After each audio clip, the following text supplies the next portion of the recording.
thank you everyone for coming out this evening. We're going to go ahead and prepare to listen to communication from the public. We have several, I'm sure. I just do want to bring up something really quick. For those of you that have not yet seen the agenda, if you want to speak now, that's fine, but it would be about the items that are in closed session that we're doing right after this. If you would like to speak about something that's on the open session that starts at 6, then we'd ask you to wait until that time to go ahead and make those comments. So if it's something about what's being discussed in closed session, you can go ahead and come up and have your 3 minutes. But if it's something in the open session, we'd ask you wait until we come to the open session portion of the meeting. So I guess, are there any individuals that want to speak on any of the closed session topics? Is this number 8? So number 8 will be on the open session. Okay. Yes. Send that card. No, they didn't give us an agenda, so we can tell you what's on the closed session. Okay, do I have to go there or can I just speak here? Well, if I can, Mr. President? Yes, absolutely. Just to clarify, Mr. We're talking about cross session. You want to discuss closed session? Okay. Okay, yes. Then come on up to the microphone because we are live streaming, so we need you to speak into the mic. And then you'll have 3 minutes, Mr. Parks-Karachi. 259. No, I'm going to start once you start talking. Leno para Duarte. This is not on. I'm not used to this. It is I on. think it's I on. need There's help. a- You can hear it there's over there. a Okay. speaker in here. Leno para Duarte, District 9. As I did. Okay, a few months ago, I noticed this in the city council as a development update way down somewhere there. And I told the city council, be wary on this thing because blah, blah, blah. Now, so basically, this thing is known at least for a few people who really look into what's going on.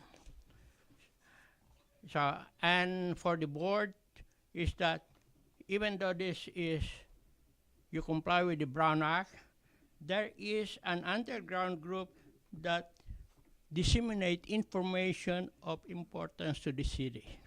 That's the reason you have this kind of people in here. 3, I'm here basically that I know that Otis Gordon is part of the, owned by the district, unless, correct me if I'm wrong, and I don't want the Otis Gordon to be touched for this development. I'd like the city to be known as City of Health and City of Parks. And of course, it would affect your negotiation with the developer and so on, and hoping that I would lobby the city if they have money or they can get a grant to buy that Otis Gordon Park so it is preserved. Now, as to the property of the district with regard to this, if my memory is right, it's more than 100 units for development, at least that's a proposal. Okay, is that that's up to you guys as it evolves, as it develops, and as the community get their input with regard to this. Thank you. Thank you, Mr. Parrs. I don't think there's, Mr. President, I don't think there's anybody else who's here to speak on the closed session agenda. So you are free to recess to closed session at this time. All right, we will recess to closed session and we will get back out here as close to 6 as we possibly can. All right, Rainer, we'll call you right back.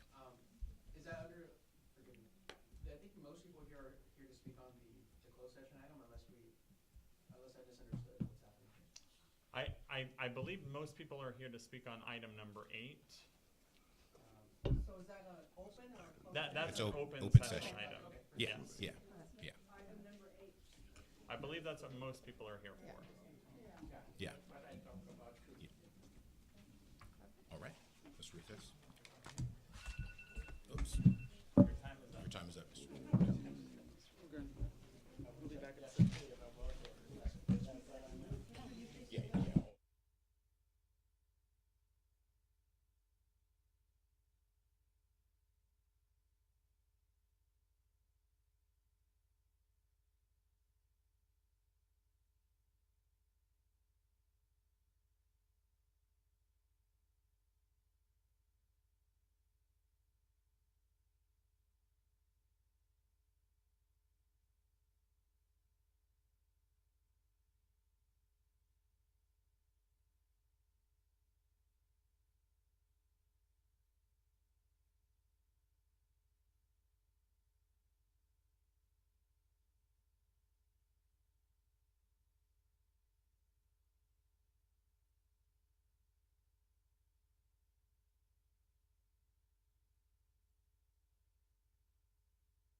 All right, welcome everyone.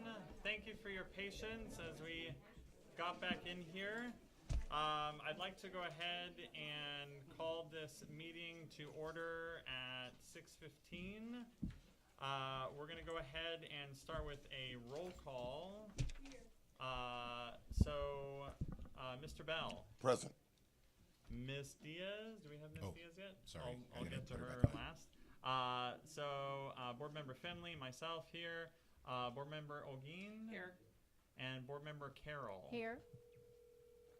And then shortly, Board Member Diaz, are you present on the phone? Yes, yes, I am. All right, thank you. All right, and then Dr. Emerson, your team?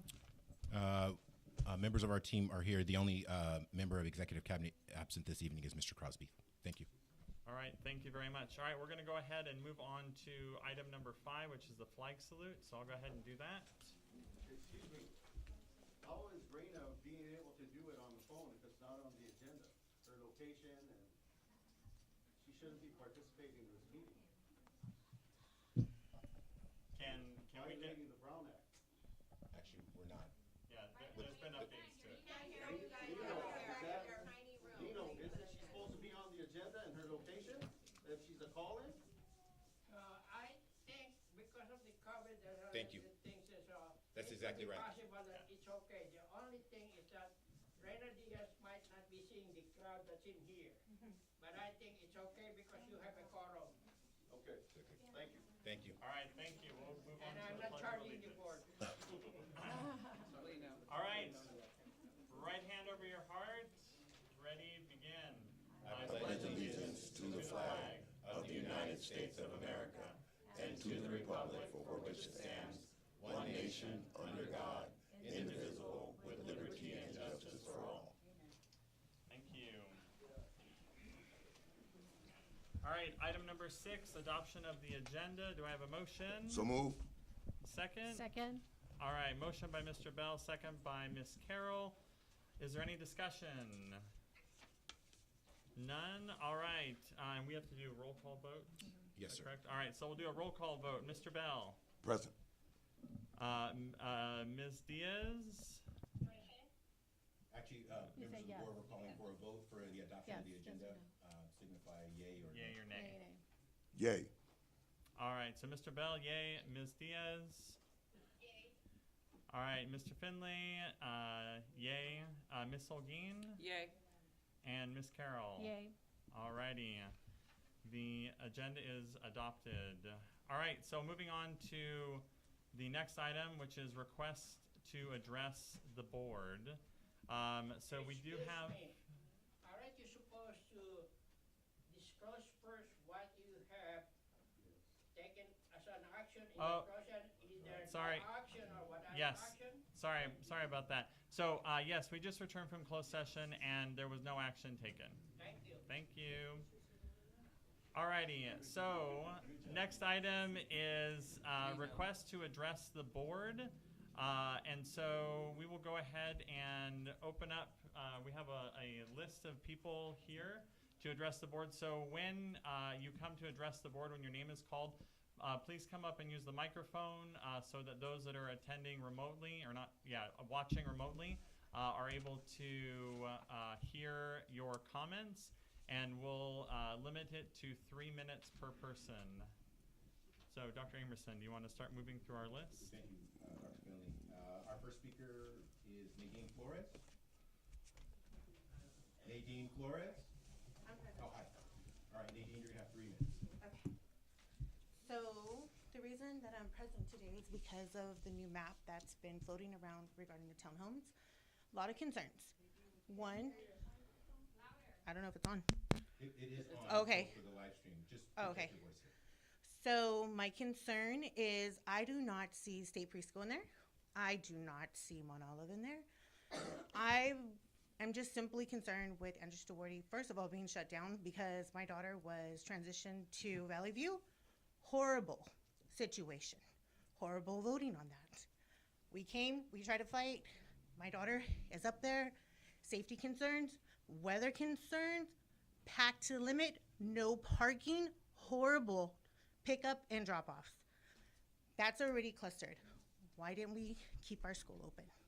Instead, you're putting townhomes. More congestion. You're taking away my daughter's park. For a dog park?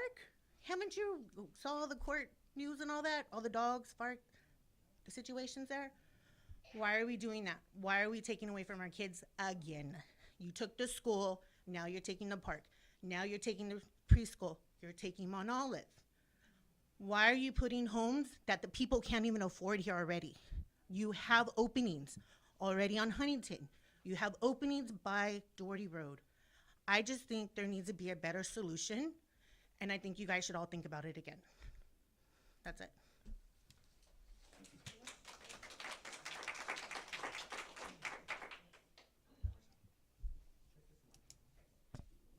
Testing. Good? Okay. Our next speaker is Samuel Hung. Samuel? Good evening, Samuel. You have 3 minutes. Hi. I'm not a parent, not yet at least. And this is my first time in a meeting like this, but I'm very concerned because I just got a flyers from the neighborhood saying that we're building townhomes around where the school is. My concern is the safeties of the cities has already been deteriorating. I was just driving on Huntington Drive the other day, and there was a person throwing a glass bottle at my car. And ever since I'm a huge supporter for public transportation, but ever since the A line has been extended to our cities, brought a lot of questionable characters to our areas, which is my concern. I sympathize with the homeless people and their problems, but the problem is a lot of them have mental health. And my first priority is still the safety of our community. And the thing is, now we're building a townhouse with 170 units to a street that is very congested during the rush hours. Is this really what we need? And what kind of leasing and new residents are we attracting to our community? Again, safety is my priority, and I wish you guys would reconsider. Thank you so much.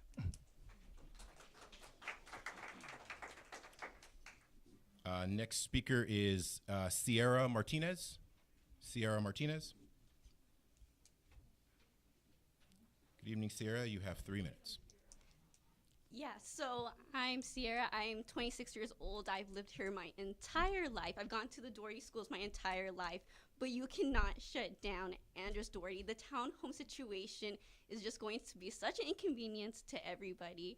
And also, you can't close down a school that's named after the city's founder. I personally think that's kind of ridiculous, but you can't erase something that's so important to our city, just like the city has erased Rocktown in the past. I have done my research, but you guys need to invest in the kids in this city. Like they're the future of the city, and to make them feel like they matter here and that their voice matters here. And like I said, I lived here my whole life. I'm 26 years old, and I think if you don't listen to me, then I'm really concerned about the future for the city. So that's all I have to say.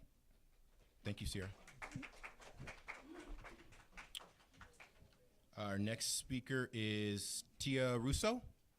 Tia Russo? Oh, hi, Tia.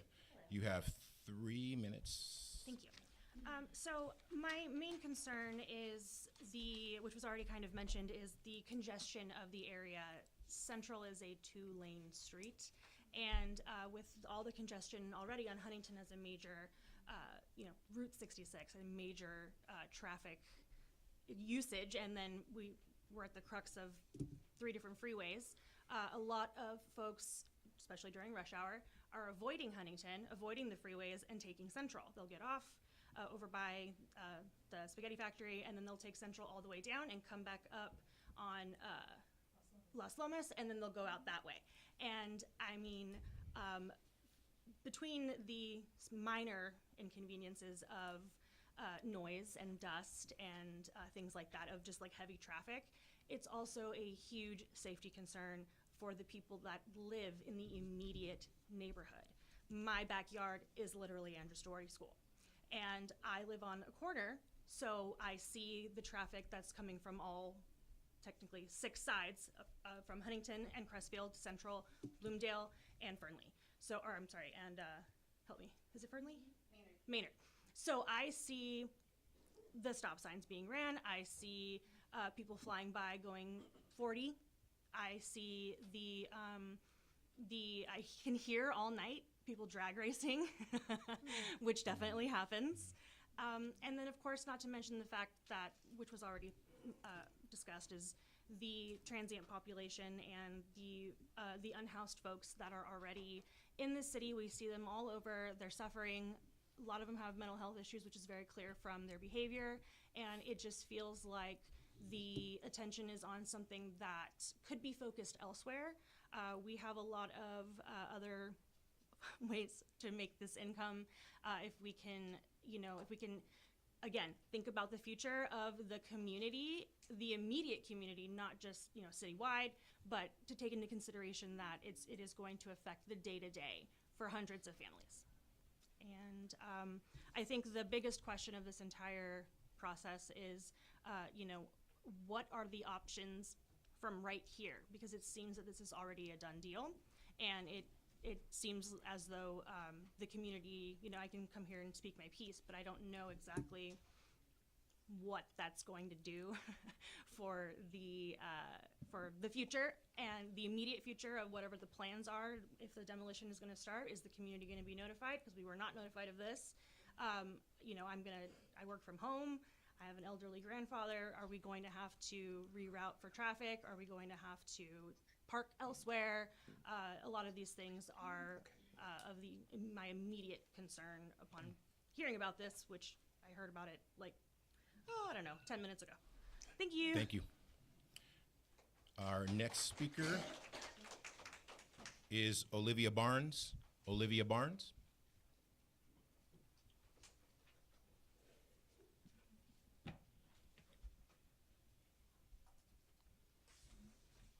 Well, I'm going to ditto pretty much what's the concerns that have been shared. But one of my first comments is that I live in the community, and today's flyer for this meeting was the first that I have received in a notice of anything happening. What media have you guys taken through to notify the community? I live right there. This is going to, as the other speakers have shared, it's going to be of great impact traffic-wise. I did hear about this because I went to a, what was it? You were Kiwanis meeting? A Kiwanis meeting. And that's when I first heard about this, and I was really disappointed when I asked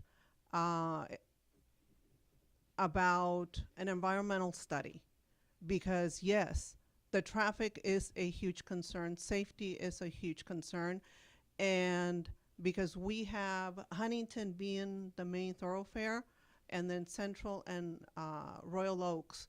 So my comment on that day was that when something happens on the 210 freeway, we are highly impacted here. And I felt you mocked my answer by telling me that you couldn't control the traffic on 210 freeway, and we were just going to have to deal with it. That's the message that I got. Maybe that's not how you said it, but that's how I received it, okay? So, again, I don't know what type of media you guys are doing to carry out these messages, but as a community member, I am very disappointed that today's flyer was the first time I've gotten any information about this. So you guys need to do a better job.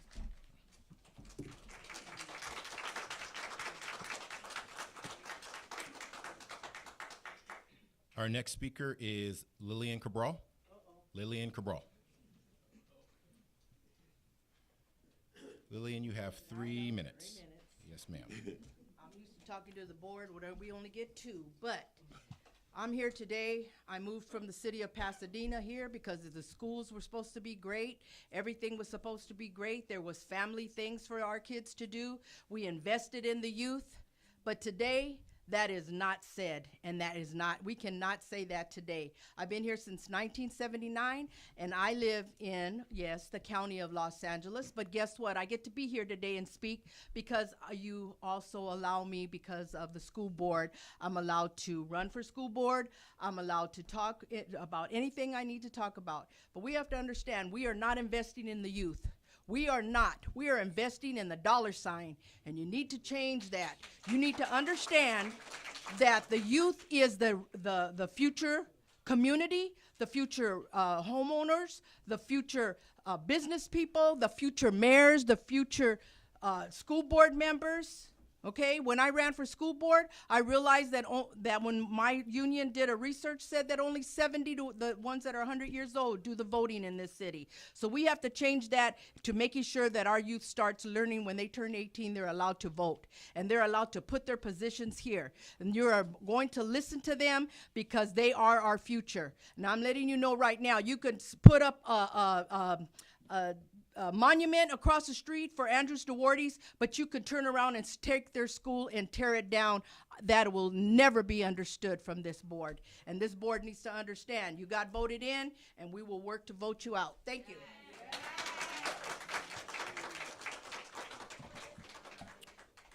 Our next speaker is Steve Orizabal. Is that close? All right, I'm glad I didn't butcher it. All right, Steve, you have 3 minutes. Can I get a 30-second warning? Would that be okay? Absolutely. Thank you, sir. All right. Thank you, board. Hello. My name's Steve Isabel. I speak today as a resident who's across the street from the proposed project, and also as someone who went to preschool at Andrews Duarte. So it's close to my heart. So if you'll excuse me, if some of these questions have been answered in previous meetings or communications. So I'm speaking today neither in support nor in opposition necessarily to any proposed plans. I'm just looking to gain clarity on some of the items and how we can influence them if as a community we feel we need to do so. In no particular order, the types of development, the types of housing specifics, right? Relocation, as has been mentioned, of preschool and Mount Olive schools, plans for the current park area, any changes there, infrastructure in the area, as mentioned before with traffic and so forth. You can't just put up the development, there needs to be improvements, no doubt. How close are we to, from a timeline perspective, of plans being decided and things actually, we can sign exclusive negotiations, right? But when do you think deadlines? I think clarity on that would be helpful. Proceeds from the sale or lease, right, of the property would be going towards what specifically? I think if these things are earmarked for something specific, it would be awesome for the community to know about that. I think that would help transparency-wise. I'm wondering if there's other groups that we're engaging to be potential lessees of this property versus just the one that we see here listed, and the process that's been going on there. A lot of concerns from myself and from the community. For that, I urge you not in support or in disapproval, but to postpone any approval of exclusive negotiating periods so that the community can get more buy-in. I think if we want to build buy-in, it takes a little bit more clarity. And if you're at all surprised by the turnout today or by some of the commentary, I know you probably feel like there's been an open process, things have been posted, no doubt. And I have no question that they have been, but this is the sort of thing where unless it's kind of obscure, unless you're really looking for it, you're not going to find this information. And so it ends up happening here where people feel left out and excluded. So absolutely, I think more time. And I think you can gain buy-in by addressing some of these concerns. So I think that's useful, and that's what I have to say. Thank you. Thank you, Steve. Our next speaker, inviting up again, Mr. Lino Paras.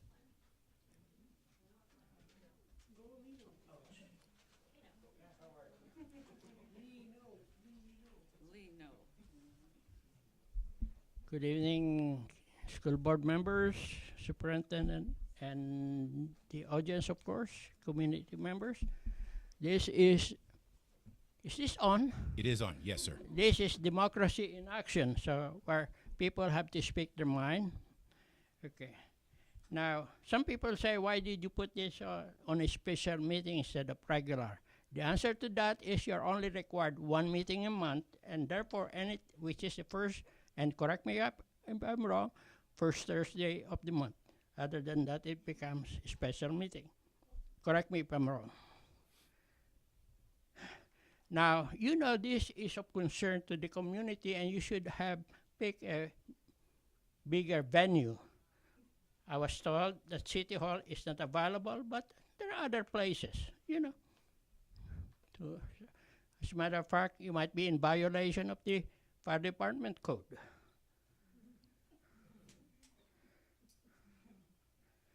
I also noticed that adoption of the agenda was mentioned by the Dr. Finley, but moved by the superintendent. I don't think the superintendent. I didn't move the item. You said you moved. Okay, and No, I Mr. don't Parks. think that's the reason I have a note. Okay, I don't think superintendent should do that because his superintendent is not elected official of the board. My concern on this, I don't live in the neighborhood, but some people know I'm a troublemaker, so I'm here, is that the Otis Gordon should not be diminished, even though it's owned by the district, because for a lot of people who might not know, Otis Gordon is the person that led the incorporation of the city of Duarte when Bradbury was ahead of us. And I guess, I don't know whether it applies to the district, but in city council, when there is supposed to be a variance, I don't know whether this is a variance yet, okay, is that you are required, or the city is required, I don't know about the district, the city is required to inform 300 feet within the variance, or they do it 600 feet. Now, I don't know whether this applies to school district. Lastly, I know you have a tough job. Good luck. Thank you.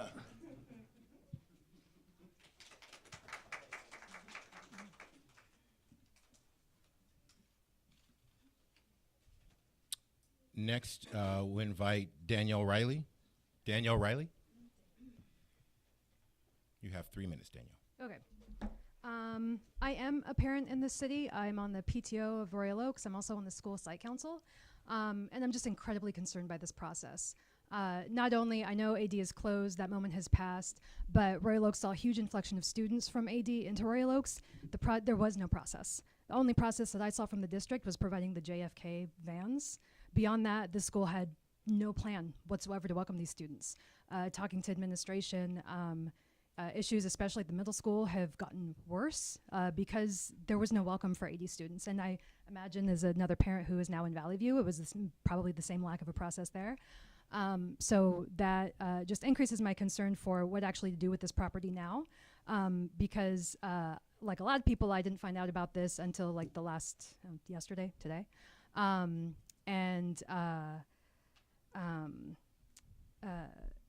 And I know, because the first thing I did was text a friend that I have on the city council and asked if she heard anything about it, and she hadn't. And it seemed that the city wasn't aware of this meeting until today, which just adds to my concern that this process is not being done in good faith and at the best interest of the district and the community.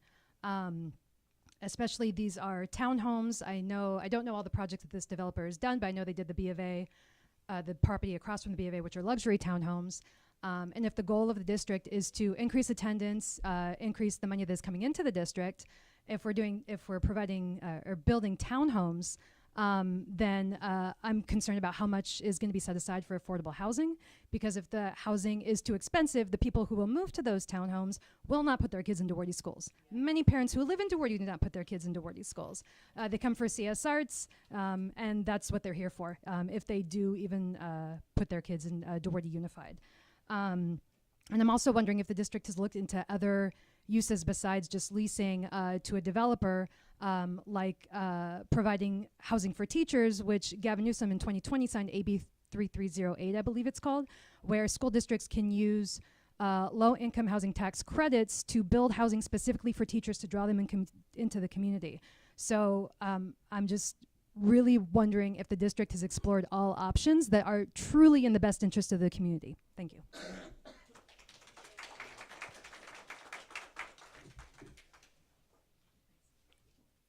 Next speaker we'll invite is Michael Cosgrove.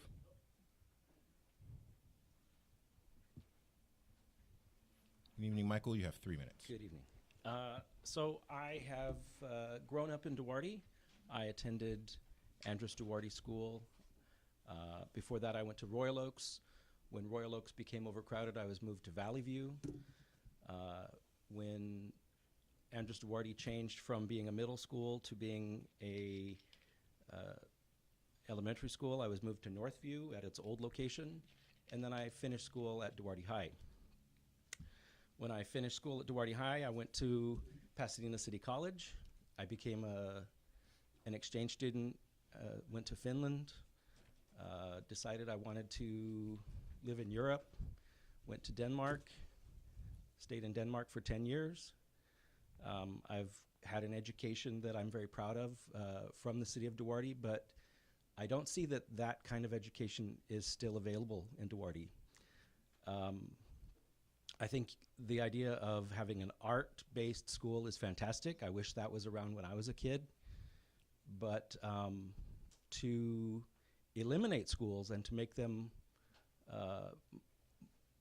more difficult for parents to find what schools are close to them is a little bit of a scary thought that they're disappearing. I mean, I don't know if that's a reflection on families that are coming here that don't have children, but the idea that townhomes that are going to be put in here might not also be people that have children.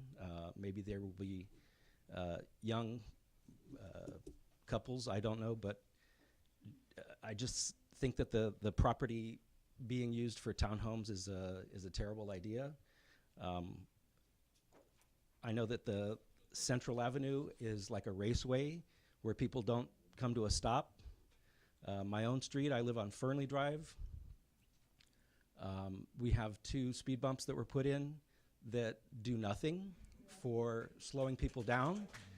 The middle of the street on Fernley Drive, there's a curve, and I call it Dead Man's Curve because people come around that corner hugging that curve.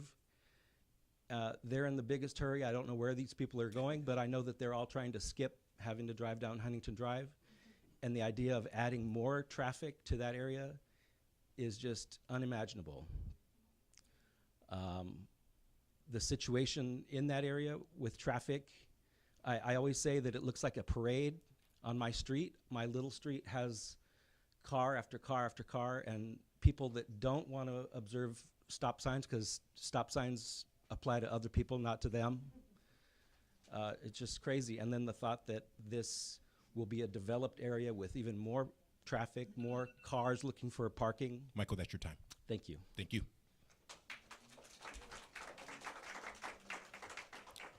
Our next speaker. Real quick, is it possible to turn up the AC back here? It's terribly hot.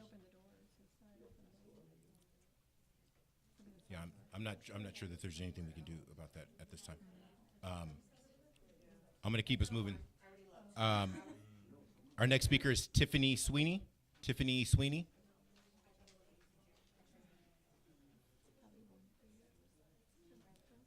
Hi, Tiffany. You have 3 minutes. Hi, I'm Tiffany Sweeney. I'm a parent. My kids go to Royal Oaks.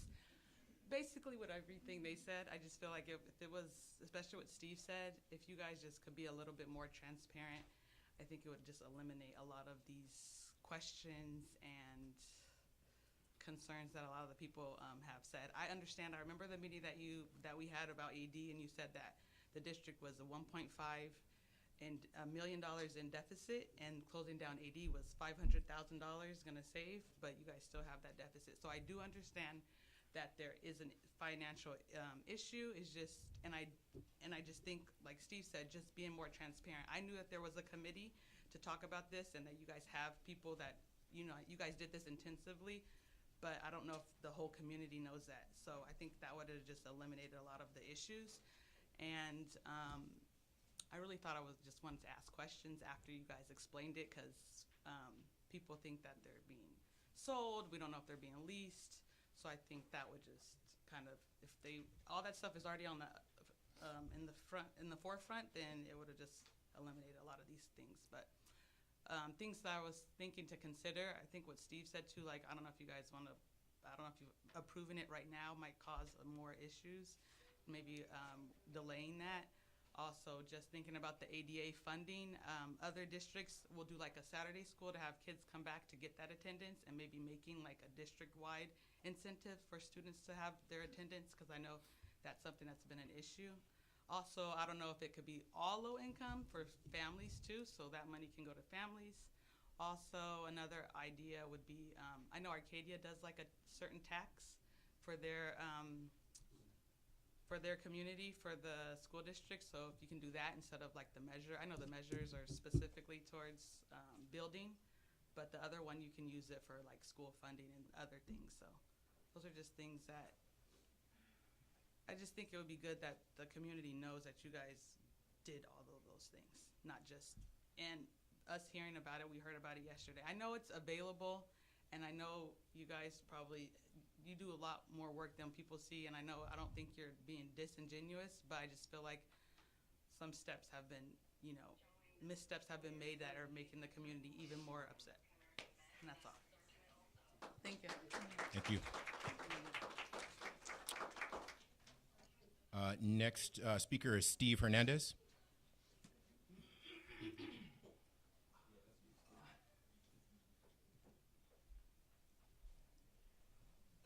Steve Hernandez. The very first thing I want to say is that all the speakers before me were very eloquent and clear in what they wanted.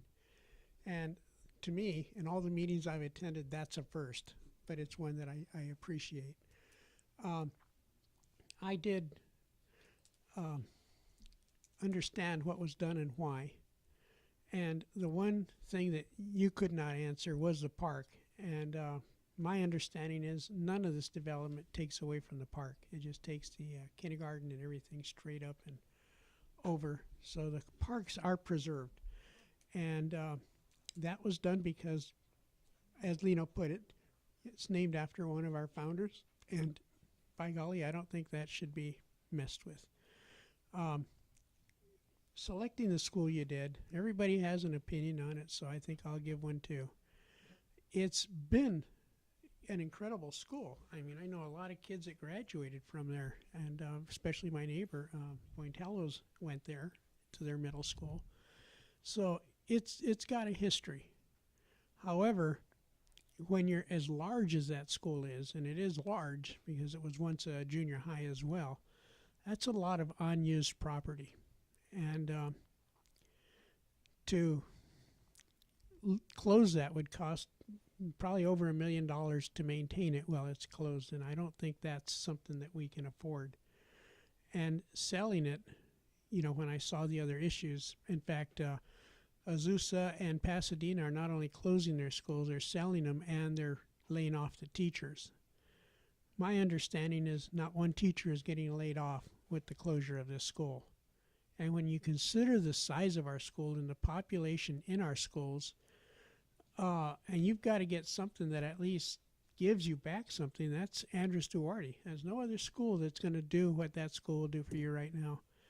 And it's a heartache. Even I feel it.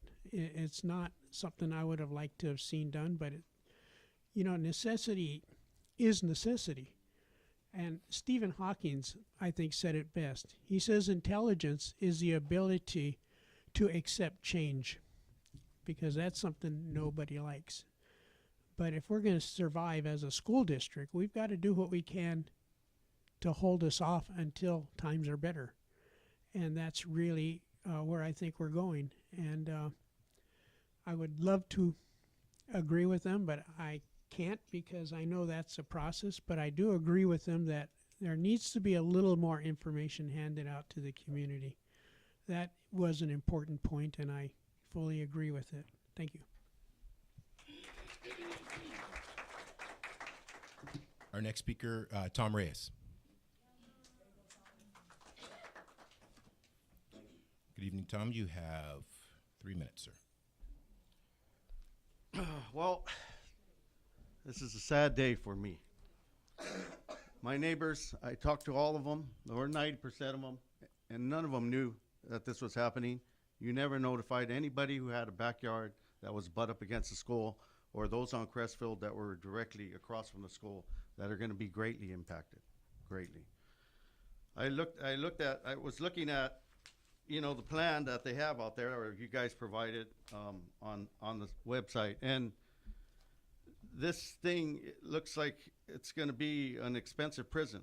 You got 10-foot walls all the way around, okay? And then there's some pictures showing it open, as are the ones that, I don't know if any of you know Manoj Patel, the units that he did that are on the north side of Huntington Drive, where you can walk in there.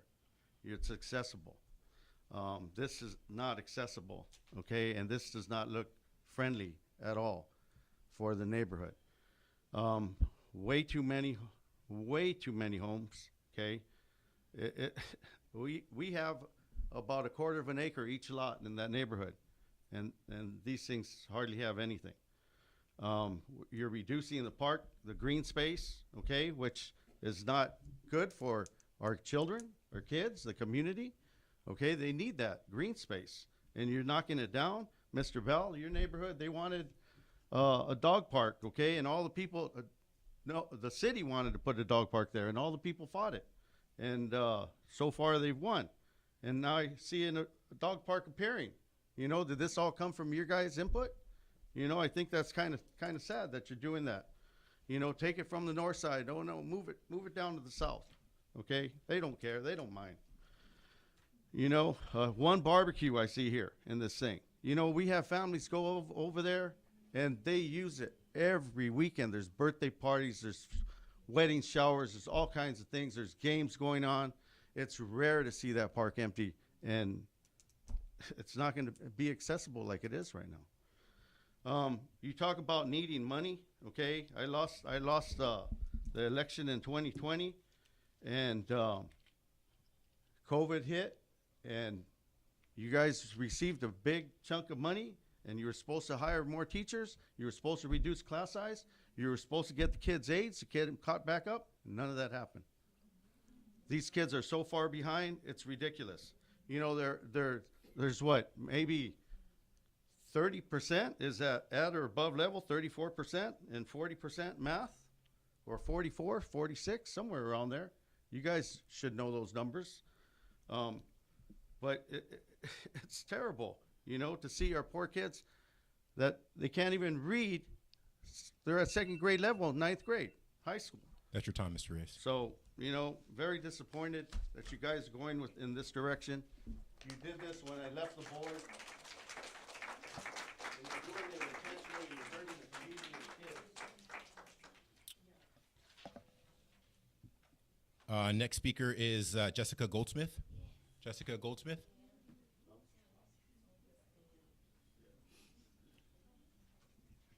Hi, Miss Cece. I'm sure you guys all know me from Facebook. Hi, Jessica. You have 3 minutes. So, I just feel like the way you did this meeting is very shady and sneaky, and it's unacceptable. No one knew about this meeting. I've been trolling your agenda and your schedule because I had time this week, and it has not been posted. It wasn't posted Thursday. I'm assuming maybe Friday night you guys did it, but I can't prove anything. You took our school away, okay? That's been devastating on our kids, okay? You don't understand, like, the struggle my daughter's going through. I can personally talk about, but I'm sure she's not alone, okay? That hurt us. You cannot take our park. You cannot take this area. If you want the School of Arts to use the school, then let them. We'll be okay with that somehow, because we've had to accept losing our school. But the park, you're not going to take away from us. I'm going to troll you on Facebook. I'm going to make sure everybody knows about every meeting, special meeting, secret meeting, whatever you guys want to do. We're going to be here. And this didn't happen when you were trying to close AD, but they're coming around now, okay? So we're going to be here. So thank you. Thank you. And our last speaker is John Fasana. John Fasana. All right.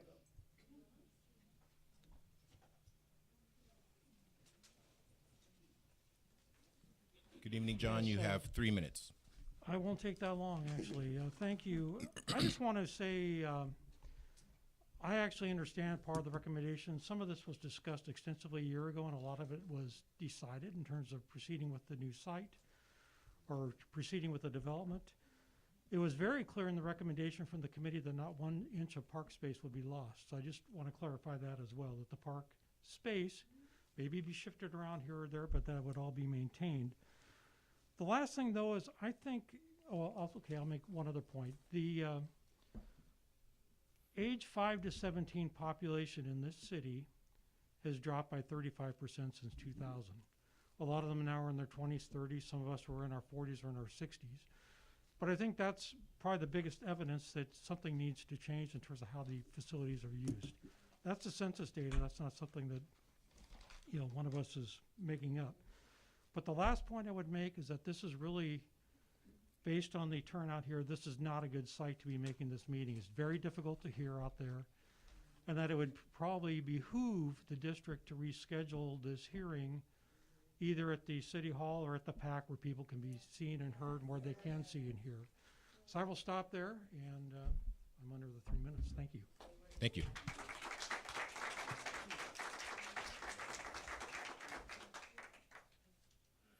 Mr. President, that is the conclusion of public comment. All right. Thank you very much, Dr. Amerson. So we will go ahead and move along to item number 8. And I'm going to say, just so everyone knows, that the process by which this happens is there's going to be a motion and a second. And that is what allows us to start the discussion about it. So I just don't want anyone to be concerned that we're just going to vote on this immediately. We have to do a motion and a second to be able to start the discussion on it. So. Yeah, we don't really trust you, so, or any of you, so. Okay. I hope that's correct. Thank you. Well, yes, you'll see. So on item number 8, which is the approval of the exclusive negotiating agreement with Crestfield Townhomes LLC, an affiliate of Adept MW Investment Group, to develop a portion of real property located at 1413 Crestfield Drive in the city of Duarte, California, 91010 for joint occupancy. So do I have a motion to approve? So move. Is there a second? Second. All right, so we have a motion by Mr. Bell and a second by Ms. Holguin. Is there any discussion? I guess I'll start. Isn't that backward? Don't you have to discuss first and then motion to approve and? No. No. Okay, just checking. Thank you for checking. Okay, Dr. Amerson. So what's the point? Okay, Dr. Amerson, I'm going to start first. Walk us through the initial process and how this occurred. Okay. Probably starting from 2020. Yeah, absolutely. December 2020? Yeah, absolutely, Board Member Carroll. So, and just to clarify, just on the procedural, all you did was move in second. You didn't take a vote. So we haven't actually voted on the action. Just to open the discussion. So just there's a lot to unpack and discuss. And let me first and foremost say to the entire community, I very much appreciate that you are here and that we are able to have this discussion, and that we're actually able to share with you the work that has been done on this project, because the start of this project actually goes back to December 2020. And there have been a number of different opportunities where we've asked for the community's input, asked for the community's engagement. We've done several of our meetings, many of our meetings, regularly scheduled meetings, board special meetings. We've done town halls. We've done input sessions. We've done things along the way, all throughout this timeline, that is just, to be very, very transparent and very honest, we feel that we have been exceedingly open and transparent. Maybe you don't agree with that, and that's okay. And actually, I'm gonna direct my comments to the board as opposed to the community. The reality is that going back to December of 2021, when the board took the formal action to consolidate and close Andres Duarte, since that time, the district has gone through the process of convening an asset management advisory committee through a public session, through a series of Brown Act compliant meetings for input, to actually ask the community and a representative community, and I actually have the Asset Management Advisory Committee's report that was published in May of 2022, or excuse me, June of 2022. There was a convening of 7 of our community members that represented you all to make recommendations about what you should do with the disposition of the property. The things that were entertained during that time was, do you leave the property as is and leave it vacant and allow it to dilapidate over time? Do you sell the property outright?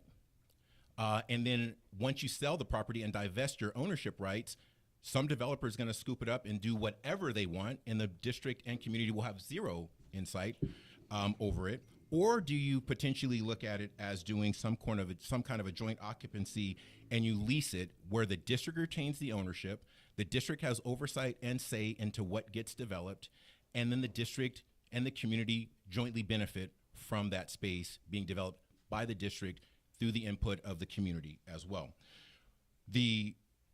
There are a number of different opportunities that we've had to do public presentations. We have the district's legal counsel that is here this evening who can also share information and share insights.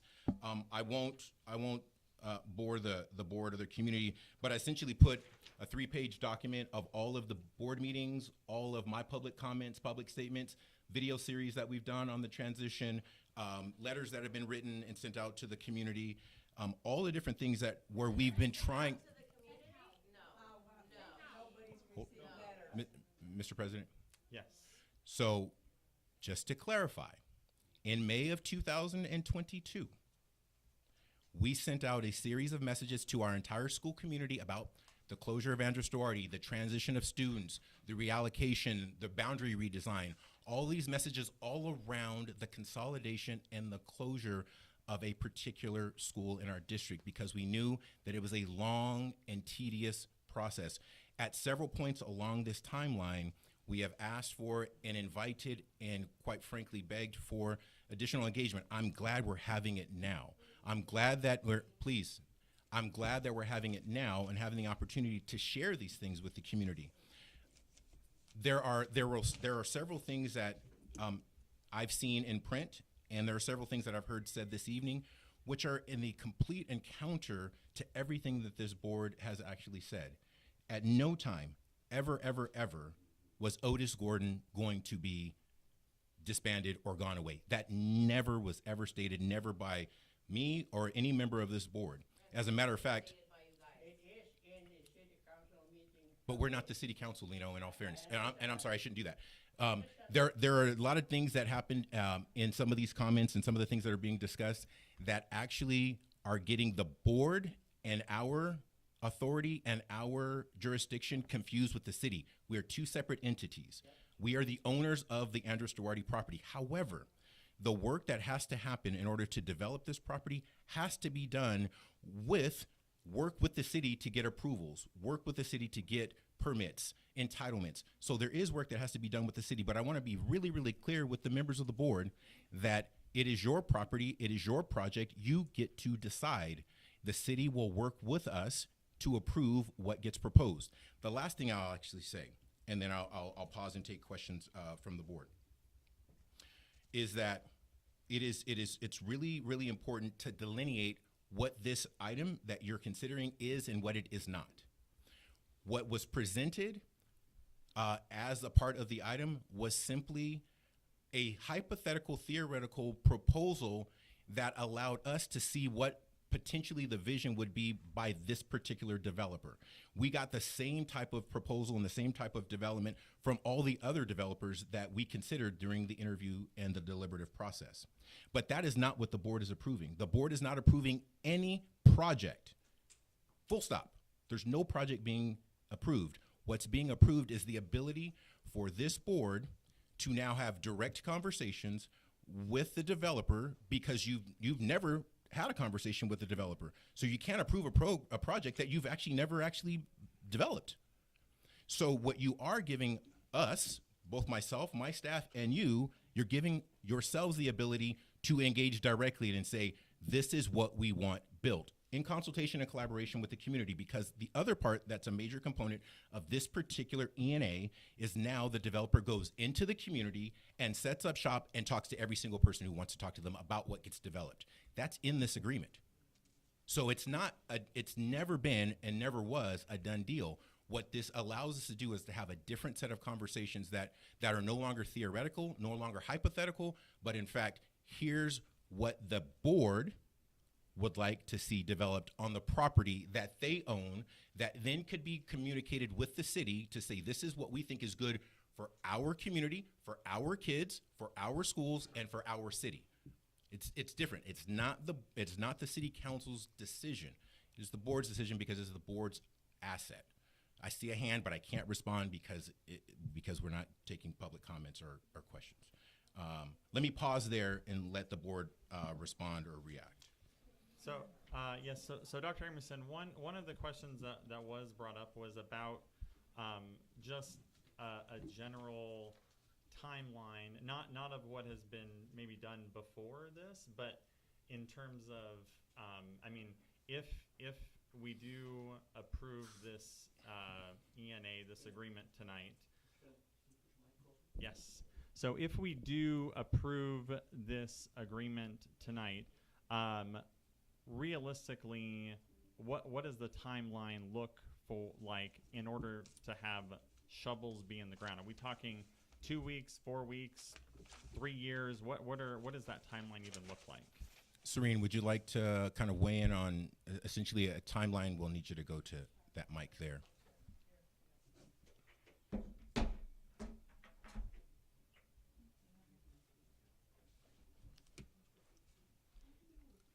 Hopefully everyone can hear me. Yeah, directly into the mic. And just project. Okay. Best you can. Just project. How about now? Yeah. Okay. They're not going to be able to hear you. It's not projecting there. It's projecting into the live stream. So got just it. project your voice best you can. Coach's voice. Thank you. Yeah. Thank you, board, for having me and for your questions. So in terms of a timeline, the first milestone, if this agreement is approved, is that the developer has an opportunity to do what's called due diligence on the site. So what that means is that they're going to explore and do, for example, site walks and other types of exploratory activities that are outlined in the right of entry, which is an exhibit to the agreement. Of course, given permission by the board and the district to access the site, in order to determine if they can build the type of project that they've proposed, as what Dr. Emerson says, as a very, very initial site plan proposal that you see attached to the document. That's the first step. Can they build what they're anticipating or proposing to the board and the school district that they can build? If they determine that they can and they want to continue moving down this process, again, and all of this is with the input and the collaboration of the district and district staff, and then of course at the board's will, then they transition to what's called the entitlement period of this process. And that would take them, so the due diligence period is 6 months, and then the total term of the exclusive negotiating agreement is 18 months, and they have an opportunity to extend that by an additional 6 months. And if you ask why is it that type of term, because after they do their due diligence and work through and develop a further plan that considers the board's input, the district's input, and of course community input, that has to be presented to the city for approval. And based on a lot of the comments we heard tonight around traffic, around safety, around noise, those are things that the city will look at very, very closely, because a very important part of the entitlement process is the environmental impacts. And that is something that the city will receive input on.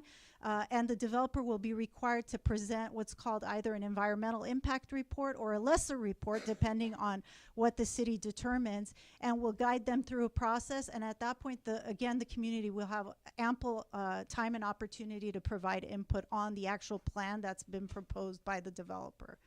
And so if we're asking for a total time frame, until shovels are in the ground, it's probably at least 2 years. Okay, thank you very much. Board, any other? Excuse me. point of clarification of what the superintendent said, which I think is misleading. So I'd like to clarify that because I just consulted with somebody about that, of what he said. If I may, given the opportunity to clarify what the superintendent said. I said that was I misleading. asked the I don't know. indulgence of the board president. I- Because he said something so- that I think is wrong. Okay, well, we can discuss that at a future meeting when it's public comment time. Right now, during this time is for the board to deliberate. So, Yeah, but your deliberation is to approve. Once you approve it, that's it. right, so when, just to clarify again, this approval tonight is for us to begin the conversation with the developer. Up until this point, there was mention of, dog parks and everything. That is all hypothetical right now. We have not had any discussions with the developer at this point. Okay. Okay. Mr. President, with your permission. Yes, I do want to share that if there was something that I misstated, I'm happy to receive that concern in writing and then certainly address it at our next board meeting. I'm happy to do that. Okay. Thank you, Dr. Amerson. Sorry, I would also like to point out that, like I said, I have no sentimental value to the school, but I would like to point out that we did not receive any letters regarding this. This flyers that I received on my door was the first thing I've heard about this, So- which is why I'm here tonight with so little knowledge about what's going on. Thank you. So Furthermore, I would like to add that I reached out to the district staff and have yet to receive a response because I heard about it through Dr. Amoson's spotlight, and there wasn't any clarification as to what was there. That's when I followed up with district staff. They directed me to Tiffany Bell. She has gained more information. I've emailed her twice and have yet to receive a response. Okay. I'm not here for or against the project, but I would like to learn more about the project. Okay. So like you couldn't say transparency, that's where I have an issue with it, because it did come out in the last month's spotlight, but it had nothing. Thank you. So yeah, so I appreciate. I'm glad everyone is here. But we really do need to make sure that we're following our agenda, and I just want to be very clear that this is a chance for the process to start, and there will be loads of meetings that you will undoubtedly be made aware of, as was done here. The flyers that went out were not done by us, but I'm glad that they went out because it gives us a chance to talk about this. Because I will be the first to admit that I would have loved to have seen a response like this when the process started, and I will say that we can and will do better at getting the word out, because I think that this is evidence that word is not getting out the way that it should. So we can and will do better at that. So I don't want to dispute that, because this is a great turnout, and it's not a great location. So I do want to make sure that we are allowing the board up here to ask questions, and if there are items that you want to ask about, all of our email addresses are available online. If anyone has ever emailed me, you know that I get back to you. Everybody that's emailed me ever has gotten a response. So feel free to go ahead. And Dr. Amerson has said if there's questions that you have, those can be addressed, but we really need to reserve this time for us to deliberate, and we are happy that you're here to have us deliberate. But I just want to make sure that we're able to give this the consideration that it needs, because that's what our job is. So please, if you can, let us do that. We would really, really appreciate it. And because we do have lots of questions. We really do. Are there any board members that have questions before I get to more of mine. I just had a question, Dr. You might Amos, wanna I'm get- sorry, Dr. Amerson. These townhomes, they're gonna be rentals, they're gonna have leases, and they're gonna be more than likely 2 to 3 bedrooms. And these are gonna be geared toward the local, like teachers, nurses, firemen, policemen, City of Hope employees? Yeah, I just want to make sure, Board Member Hogan, that that you're getting picked up by the mic. But yeah. Oh, okay, sorry. Do I need Do you want? to Yeah. repeat Do you it? want to restate your question, please? Oh, the question, I'm sorry. Let me put it over here, because then I'll miss something. The question is, these townhomes that are gonna be 2 to 3 bedrooms, or that's the plan at this point in time, these are gonna be leases for the teachers, nurses, firemen, policemen, and City of Hope, and these are employees of the City of Duarte, is that correct? So the answer to your question, Board Member Hogan, is that is something that will be considered and be determined by the board. So the initial plans contemplated certain types of housing to make sure that there's affordable housing, workforce-based development housing. There has been a lot of work, and as one of our speakers said this evening, there has been a push in California because of lack of affordability of certain dwellings to make things more user-friendly, to be able to have teachers and staff members within their community be able to live in their community. Those are all things that the ENA allows you to actually negotiate. But without the ENA, it's just all kind of hypothetical and theoretical. So that allows you to negotiate and have those types of things included. Thank you.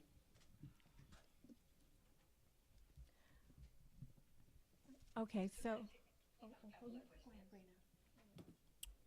Go ahead, with You- your yeah, permission. yeah, I mean, I would say repeat her question. I will. Yeah, I will. That'd be great. Go ahead, Board Member Diaz. Okay, Dr. Emerson, would you please remind the public and remind me, what was the purpose of the Asset Management Advisory Committee? Yeah, thank you. So the question that Board Member Diaz asked was, what was the purpose or the function of the Asset Management Advisory Committee?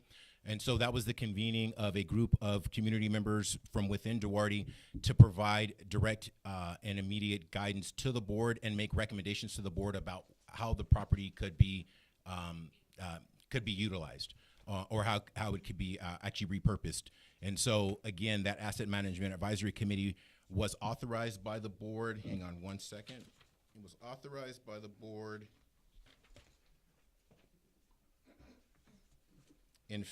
it was authorized by the board in February of 2022. That team then met between February of 2022 through May of 2022. And that team, the Asset Management Advisory Committee, came back to the board in a public meeting and actually delivered their report, which is this report here. And in that report, it was the recommendation of the Asset Management Advisory Committee to engage in some sort of a joint occupancy, which would maintain a district presence on the site, which would be a long-term joint occupancy lease that created opportunities for revenue to the district, and also potentially could be the opportunity to create revenue by growth in student enrollment as well, based on the type of units and the type of housing that you might consider and build. So that was the purpose of the Asset Management Advisory Committee, was to provide recommendations to the board about what options the board could or should explore. And then the board took those recommendations and moved forward. I also would like to know if we move forward with this ENA, what type of housing options will be able to negotiate or explore? So the things that have been contemplated in, I'm sorry. Yeah, sorry. The question that Board Member Diaz just asked was, if moving forward with the exclusive negotiating agreement, what types of housing units could be explored?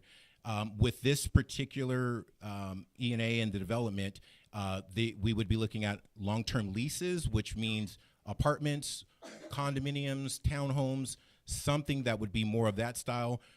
What I can share is that the board has been really, really clear, and I've seen some things in print today that unfortunately were just very, very not accurate, which is there's no high-rise apartment building similar to the Huntington or the Esperanza that's even ever been considered. That is just not and the community also and the board members, you've seen the actual exhibit. That's not even what was contemplated or even initially proposed by the developers. So to answer your question directly, Board Member Diaz, apartments, condominiums, townhome style dwellings is what would be likely considered. But again, this is all going to be at the board's discretion to negotiate. And I'll ask our district counsel if she wants to add anything, or did I misstate anything there? And if we're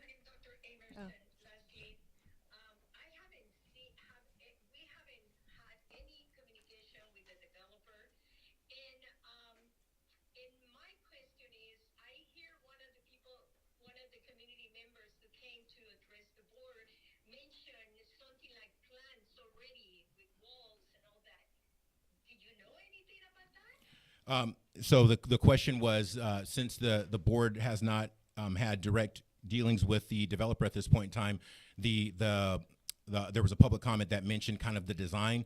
The reason that is as a part of the public record, Board Member Diaz, is because it's a part of the exhibit. It's the initial proposal of what the developer submitted to the district. Because remember, this was a very competitive process. When we did the RFPQ, and hang on, because I want to make sure that we talk about all this process. When we did the RFPQ for the actual developers, let me find the date on that. We did the RFPQ in September of 20. Oh, I'm sorry. We did the RFPQ for developers in February of 2023. We actually had, I believe, 14 or 15 developers, nationwide national developers, who wanted to actually submit proposals for this particular project. They all submitted initial proposals. Some we liked, quite frankly, some we hated, because some of us submitted things that looked like a 5 to 7 story high rise, and we said that's absolutely not an option. So what is proposed is, again, a very general, hypothetical idea of what the developer has contemplated as being able to be built there. But that is not a done deal. There is a lot of discussion and a lot of conversation that has to happen before anything is finalized. So hopefully that helps.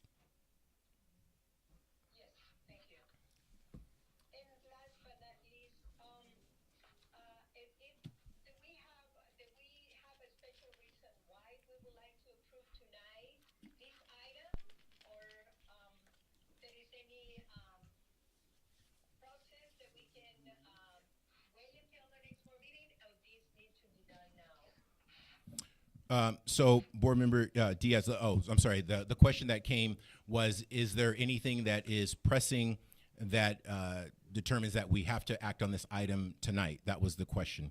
And the answer to that question, I'm gonna start, and then I'll ask our counsel to confirm.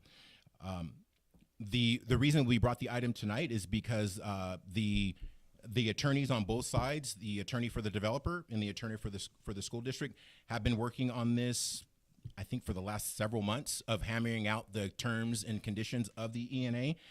It was finalized. It's ready to go. And so that's why we brought it forth as a recommendation. There is nothing time bound. There is nothing that precludes us from we don't have to take action tonight. And I would not be being honest if I said you had to approve it tonight. You don't. Okay.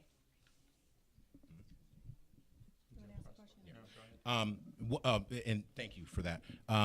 The one thing I will also add is that when we get the ENA approved, the faster that we can now actively engage with the community to start the conversations to get their feedback about what they would want to see there. That is also, that's another piece. And before you do, I just want to ask if council wants to add anything. No, I think that covers it, Dr. Emerson. But again, I think just to initiate also the due diligence process to see, can the developer build what they've proposed in their initial site plan? Because if they can't, like if the conditions don't allow for that, then that's part of the consideration, obviously, to moving this deal forward.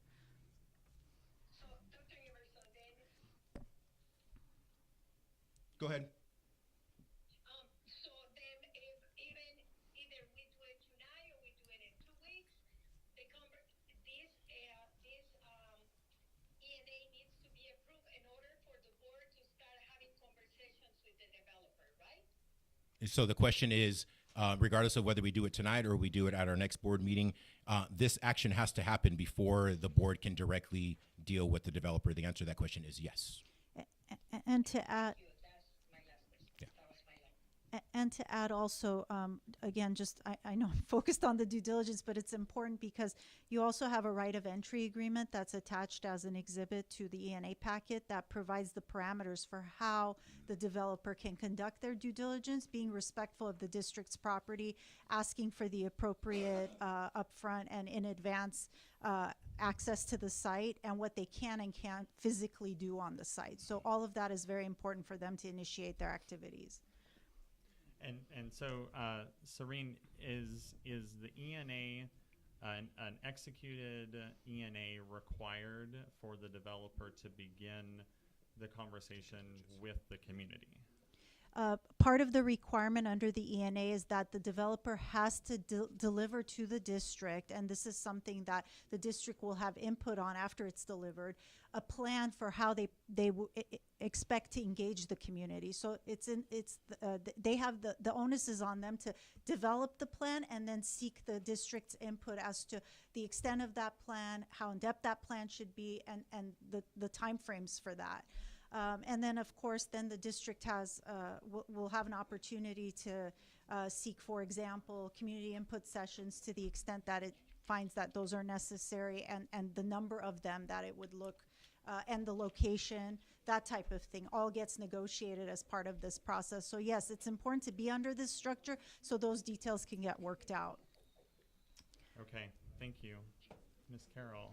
I was going to ask about, again, maybe once we work on also the traffic issue, I know the congestion, because we did have, how many kids do we have at Andrews Duarte at the time? At the time of the consolidation, there were 303 students. 303 students, and we had a lot of parents, you know, driving and dropping off their kids too, and so we just do like a survey of the traffic. I guess that would be part of agreeing, if we agreed to this, they would look into all those little tidbits, huh? Yeah, they would be required. The city's process for approving a project is very robust.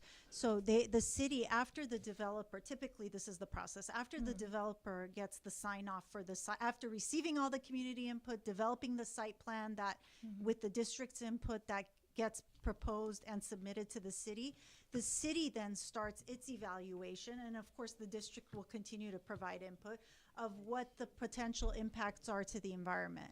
And that's one of the things that are considered, along with other entitling obligations and requirements that the city will outline and identify for the developer that they have to address. And traffic will absolutely be one of those because it's part of the environmental review. But just to be clear, in this circumstance, the city will be the lead agency on entitlements. The district will be, of course, an agency. I mean, there's terminology for it, but will be an agency that also has to give environmental approvals, but the city is the lead agency on the environmental approvals in particular. So I want to make sure this item 8, if we approve this tonight, this is just a start to open the conversation. There's going to be, this is not a decision to vote on anything at this point, just to get the process started, see what the community would like, or maybe like to see there, and you know, to kind of get their kind of opinions and more of the conversation going. But nothing like that is just weighing into approving anything to the development at this point. The development would only occur after a ground lease is approved, and we're many months away from that even being presented to the board. So if we get there, right? So we still have a number of steps that have to occur before a ground lease is even considered for approval. Correct. Any other questions? I still have more, but I don't want to be a yapper, as my kids tell me. All right, so there were questions about proceeds from this property. So so I guess we are moving in the direction of a long-term lease. So can we talk a little bit about why we went that direction instead of just selling it outright, which I don't think the board ever really entertained, but I think it's worth asking the question. And then what happens to that money if we do lease it out? where does that go? What could it potentially go to? Thank you, Mr. President. I would ask council if to address the differences around what proceeds can be, proceeds can be used from an actual outright sale of the property versus long-term ground lease income, if you can.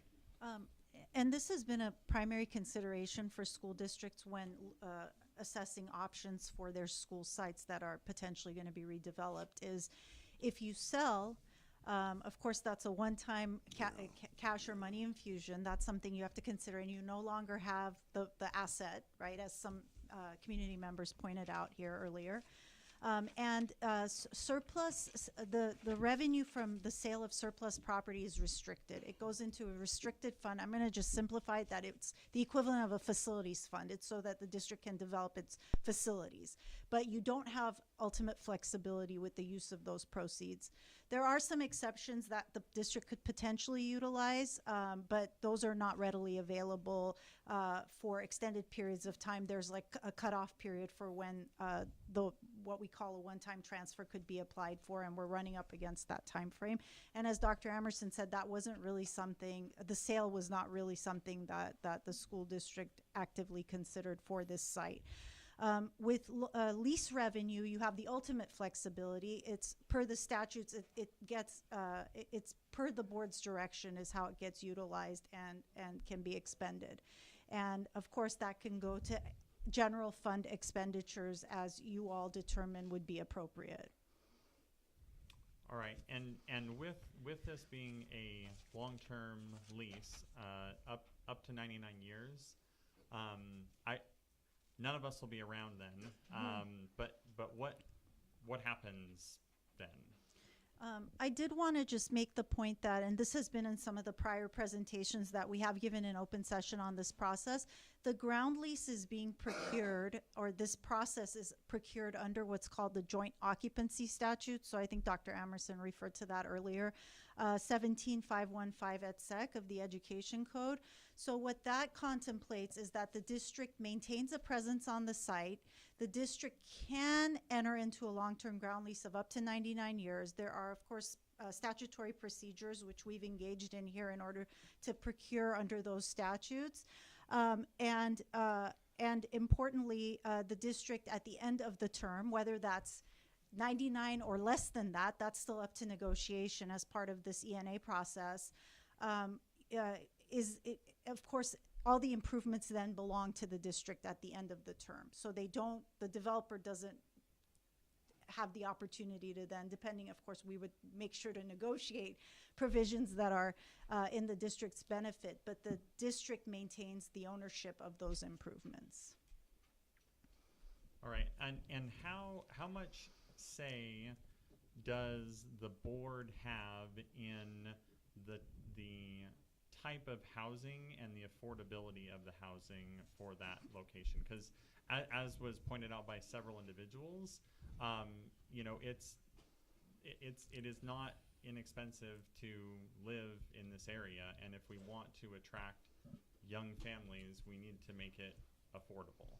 I think that's part of why the larger floor plans were contemplated and what was proposed by developers, is because I think that's been a really important aspect of this, and what I think the board has emphasized throughout this process is the goal is to attract more families and attract more students. So you need larger family-based floor plans that families can live in, and hopefully the children of those families will attend your schools. But now, as we're seeing, because a number of school districts are engaging in this type of development and entitlement procedure, cities are asking developers to explore affordable housing. So, of course, it's important for the board, and I think you all have emphasized that gets explored, but cities are also requiring that developers explore that as an option.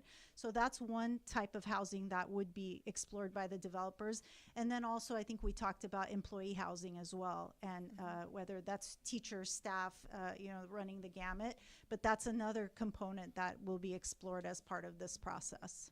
And so does the school board then makes the sort of the decision as to what percent of the dwellings there would be affordable, while we're trying to weigh that if we, for example, have 100% of it be workforce housing, then that would mean there would be very little realized revenue for the district. So do we get to sort of call that percent, or how does that work out?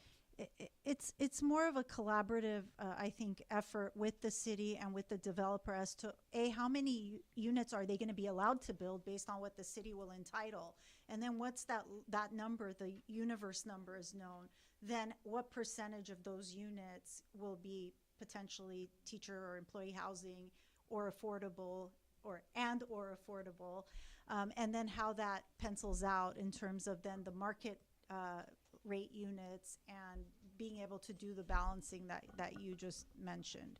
So that's something that I think is going to be discussed. And part of what's in the ENA requirements is that they have to supply information about how they plan to finance and how this is going to pencil out, right? So as part of that process, they're going to be actively trying to understand what they can build and what it's going to generate, and then what they can, of course, pay the district in lease revenues and how to balance all of that. All right, and in just talking a little bit about the back and forth that we would have with the developer in sort of the planning phase of this is, I mean, what happens if we come to an agreement, you know, the developer gets feedback from the community, gets feedback from the board, develops a plan, and then that gets sent to the city and they say no. I mean, do we start back at square one? Does the ENA dissolve and then we have to start all over again? What kind of happens with that process? We would have to probably explore that in real time, but that's why there's the option for a 6-month extension beyond the 18-month term, which of course the developer will have to pay more into escrow in order to benefit from that extension term. But I think the idea would be, and the goal is, that as input is received from the community and then from the city, that the developer can hopefully be flexible and adjust their plan so that what they're bringing to the table as a final site plan submittal reflects what the community would like to see, as well as what can be built there and what the city would approve. Okay, thank you. Other comments or questions from the board? Oh, I have a question. Yeah, go ahead. No, go ahead. My question is, who's going to maintain it? Who's going to do the repair? Once it's completed, 5 years, however long this is going to take, who's going to maintain the property, the repairs, the maintenance, the landscaping? Who's responsible for taking care of the leases, making sure it's being rented according to what we want done? The developer will, and I think actually that was an important part of the interview process, is that very question, because of course the district wants to make sure that what's built there is maintained and that the residents are happy and that the condition of the facilities remain intact. They will bring a property management firm, a reputable one, and the district will be able to weigh in on which firm and the extent of the terms and that type of thing, just to make sure that there is an ongoing maintenance plan for the site. Thank you. Mr. Bell? Yeah, I just. Into the mic, Mr. Bell. Okay, I'm sorry. We're going to make a decision tonight and accept this program. I mean, the process. Well, that's what we're deliberating. Okay, well, and Serene, what's the timeline? If we start saying yes, just rough timeline. So it's a 6-month. If it's approved tonight. The very first thing we're going to get a request for is access to the site, and that would be under the right of entry agreement, right? So that's very important, that they can only access the site with that right of entry in place. They have to provide insurance and other documentation to us in case something occurs while they're accessing the site. So all of those contingencies are addressed in that document. So they would make a request to access the site. They have 6 months to do their activities relating to, can they build what they are hoping to build on the site. And then after that, if they say they can, then they would give the district a notice saying, we want to proceed into the entitlement phase. So that's another 12 months, because it's an 18-month term total for the ENA. They have another 12 months to get through entitlements with the option of an additional 6-month extension term. And they're also paying money into escrow during this time. The first payment becomes non-refundable right within a short amount of time, and then there are additional payments after that because they have the opportunity to do this work on the district site, and the district's not utilizing the site for other purposes during that period, so you want to make sure that they're paying a fee for that. Thank you. Thank you. So I guess related a little bit to Mr. Bell's question, I mean, let's say we get into this process and we just say, hey, we want X, Y, and Z. The developer says that's not gonna, work for me. What happens? Are we under any obligation to stick with them? Are we out any money? I mean, what's sort of the breakup fee, if there is one? There is no breakup fee, but of course, the sooner that determination can be made, the better for, I think, everyone concerned. So that's really what that due diligence phase is about. And so for the parties to really come to an understanding of what is potentially going to be built on the site and do a lot of that legwork up front to come to a meeting of the minds. And then there are, of course, outs for both parties depending on where we are in the process, but there is no penalty. Okay. Yeah. Ms. Carroll, did you have something? And just to add, as Dr. Emerson said, I mean, we went through a very robust request for qualifications and proposal process to seek proposals for a development. And there were up to, I believe the final number was about 15 proposals for this site. So there are other proposals that the district could potentially consider exploring if for whatever reason it doesn't work out with this particular developer, or the district could go back to the drawing board and redo their procurement process. Okay. Any other questions from the board? I don't have a question, I have a comment. I just really appreciate the way you have brought this whole project to us and allowed us to make some decisions. It's taken a long time to get some of the things we want, but I think you've been very clear, and it allowed the board to make a good decision based on the information that you've given us. And I just want to say thank you very much for your expertise. Thank you. So Member Bell. can I ask, and sorry, Ms. Diaz, did you have any other questions or comments? I heard something on the phone. I'd just like to know if, just for information for the public, if Dr. Emerson can say who is Mr. Ray representing? Oh, yes. So the question was who is our legal counsel and who's she representing? So Serene Abrahamian from Orbach, Huff, and Henderson, legal counsel to the school district, has been supporting the school district through this process going all the way back to 2021. All right, so I'm gonna ask a question here and try to see if this is a possibility. I'm just talking from James Finley here.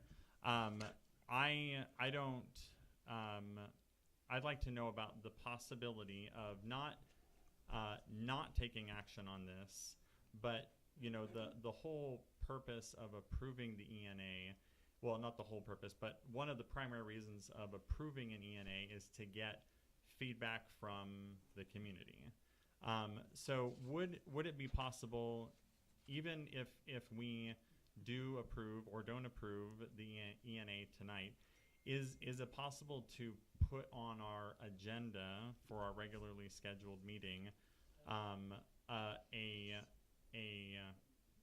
a chance for the public to get to provide that feedback to the developer? Is there a medium to do that? The one thing that I would be concerned about there is that the site plan that's been presented is really just conceptual. So the goal is to have the community really provide input on what is hopefully going to be built there or is being proposed to build there. That's a collaborative effort between the district and the developer. So maybe something that's more advanced than what they're seeing that's attached to the ENA, so that at least when the comments come in, it's based on like the reality of what could potentially be built versus just a conceptual plan.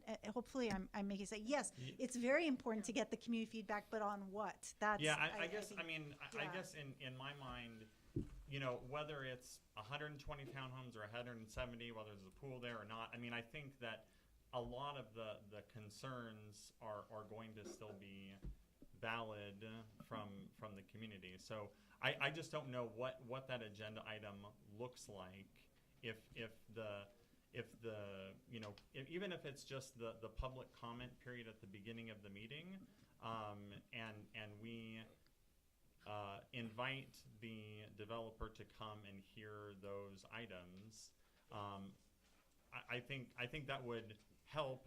And I realize that probably means the ENA would have to be approved so we could start those conversations with the developer. But I think that would be something that's on the calendar already, that everybody in this room and everybody watching knows about, and we can be in a larger room. And I think it'd be a great chance for the developer to hear right from, you know, only a couple weeks from this meeting.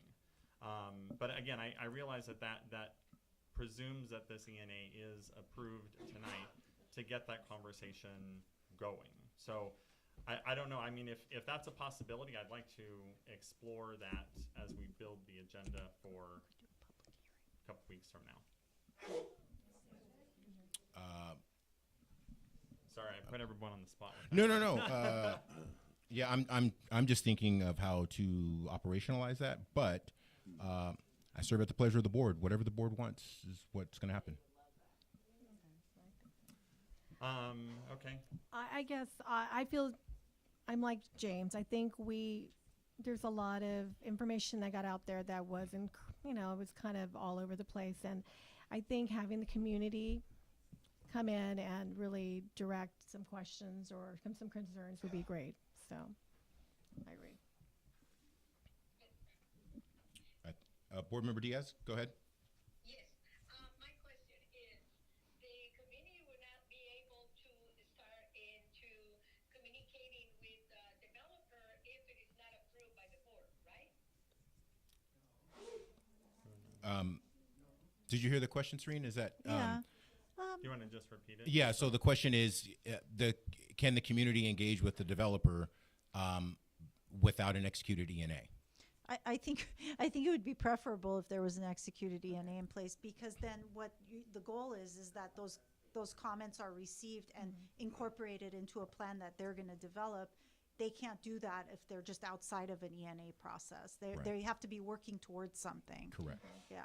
Makes sense. The board needs it, but not the community. Well, yeah, the Yeah, the community to be heard. They don't need the approval. We should be heard before you guys decide on it. and that is Why can't you table it for 2 weeks? this is it's a suggestion. Thank you. If we want, I mean, I feel like there's been great comment from the community. I feel like we've had a good, robust discussion. But I really want the developer to get the feedback. And this is James Finley, I think that having an executed ENA will make that more of a reality to get input from the community. They don't need an ENA to have a communication with the public. They don't need an ENA. Yeah, they don't need the ENA. Okay, but I want to make sure we cannot do our job if we don't have something to work with. And we're asking you to wait to do your job. Mr. President. Hear from the community. Yeah, Dr. Emerson. So, just as from a procedural standpoint, the board has had an agenda. You've had comments and requests to address the board. You've had the item be presented. You've had a motion and a second. You've had a deliberative discussion. At this point, the board is in a position to make a decision, having already received feedback and input from the community. And again, it's the start of a process, not the conclusion. that's just my guidance, my recommendation. Thank you, Dr. Amerson. All right. One last time, are there any other questions, comments, anything from the board? No, sir. And Ms. Diaz, anything from you? All right, thank you. So I know it's been a little bit since we originally made the motion and the second, but I just wanted to remind everybody that the motion that is on the table currently is to approve the ENA. So that was motioned and seconded, and we had our discussion up here.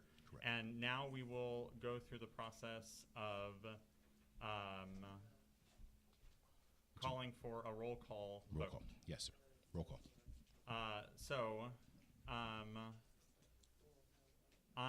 I guess so I will just start out here. So all those in favor of approving the motion, I'll start with Mr. You have to do Roll call. roll call. Yeah, we're doing roll sorry, call. roll call. So I will start with Mr. Bell. Yes. Ms. Diaz.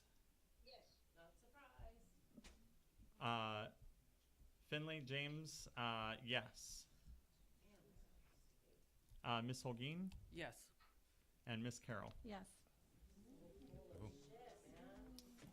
All right, that item has passed, and we will move on to item number 9. Yes.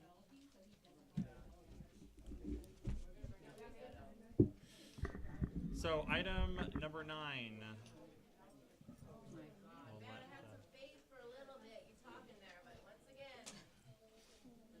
Maybe give it a moment. Yes, I'll give it a moment.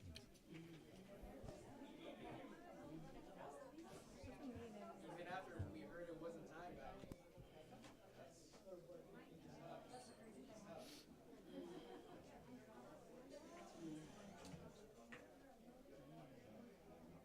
And you know, it's interesting. Folks that live there, property's going to increase big time.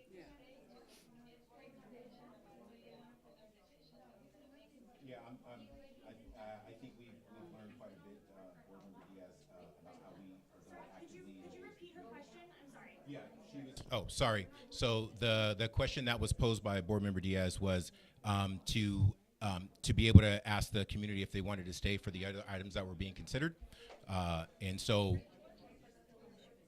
I'm sorry. Say that one more time.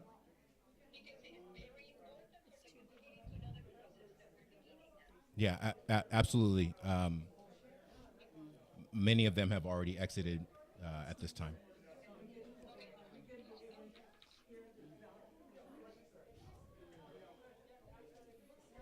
Yeah, I think you're ready to. Oh, I did turn your mic off too. Did you turn your mic back on? There you go. Okay. All right, we are moving on to agenda item number 9. So this is a proposal for the Earth Systems to provide preliminary geotechnical report for the modifications to the Beardsley Academy campus. Is there a motion to approve? So moved. Second. A motion by Mr. Bell, a second by Ms. Holguin. Is there any discussion? Yes, Dr. Amerson, kind of elaborate on this one here. Absolutely. So some members of the community actually asked a question about the disposition of preschool and also the disposition of MIT. The next several items are preliminary work to begin the transition of those programs. So this first item, item number 9, this is to do a geotechnical report. This is to actually test the soil, test the compaction of the actual surface to make sure that the Beardsley campus can actually take the construction, the actual buildings and the load that need to be actually placed there. So this is the preliminary report to do that soil testing at Beardsley School. Okay, thank you.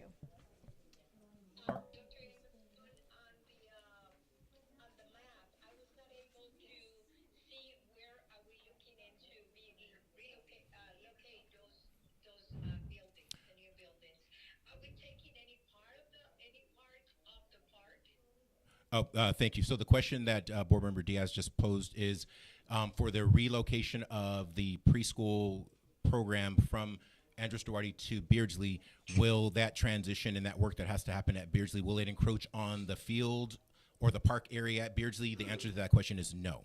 It's being reconfigured with the existing footprint of the campus. It will not encroach on the play fields or the park at Beardsley.